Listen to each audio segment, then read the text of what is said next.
Hello and welcome to my How to Paint Warhammer Quest Darkwater series. This series is designed to be beginner friendly and aimed at those who might be picking up Darkwater as their first foray into the hobby. In this video, we will be looking at some of the options for priming your models ready to begin painting them. In each case, I have started with an all-over black prime.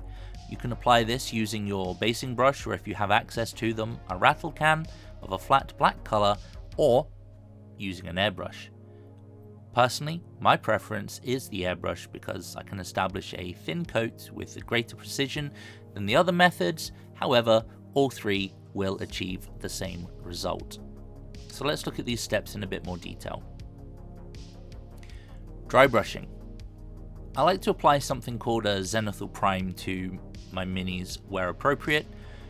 A zenithal prime aims to mimic a light source hitting the model from above and is also a great way to pick out details. Given that the miniatures in this particular set are predominantly organic colours, creams, greens, browns, rather than using a flat white prime over the black, I will be using a bone colour, specifically bone white from Vallejo, if you want to keep track. In this case, we'll be using our dry brush or our makeup brush, and you will also need some paper towel.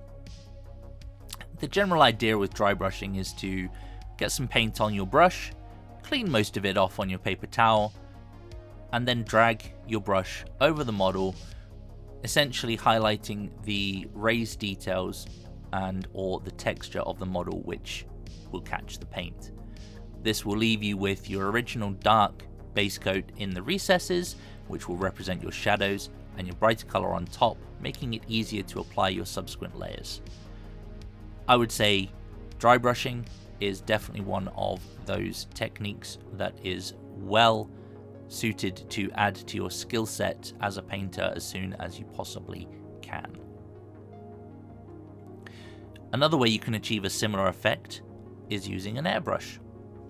These are relatively inexpensive these days. You can pick up a whole setup for around £70.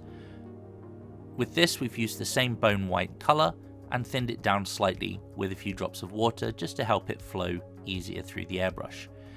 Essentially, we're again spraying this at an angle to mimic a light source from above, using this in much the same way as dry brushing to pick out the details, leaving shadows in the areas the paint can't reach.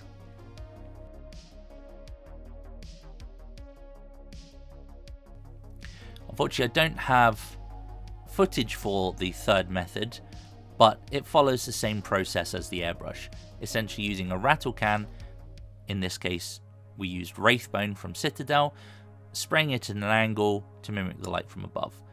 I did have to do this outside, and the weather, lighting, etc. wasn't great, hence no footage. It can also be a bit stinky, and there's no better ventilation than being outside. Here you can see three different methods compared side by side. The airbrush gives us a nice consistent gradient of light to dark. Comparing this to the spray can or the rattle prime, you can see that despite the slight difference in colour, the bone white versus Citadel's Wraithbone, the effect you get is largely the same.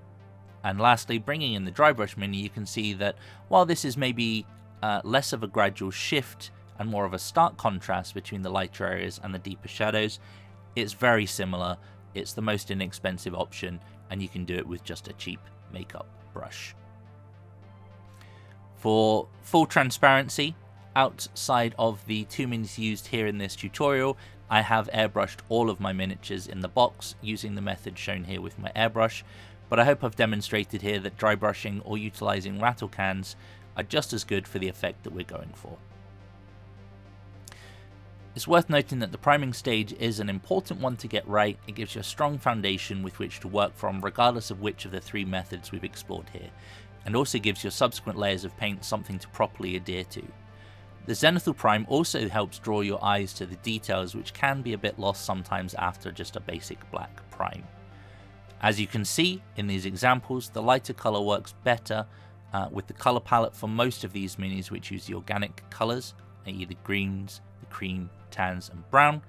The only minis that I didn't get a bone prime over here were the Dwarven hero, the 2 plate-wearing human heroes. I forget their names at this point.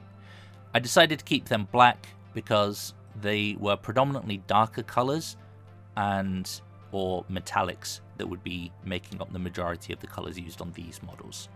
You could settle for priming all of your models obviously in one color, and a darker or lighter prime would work fine. You would just find that some colors may take more layers than others to stop appearing blotchy or streaky if you're opting for a darker prime.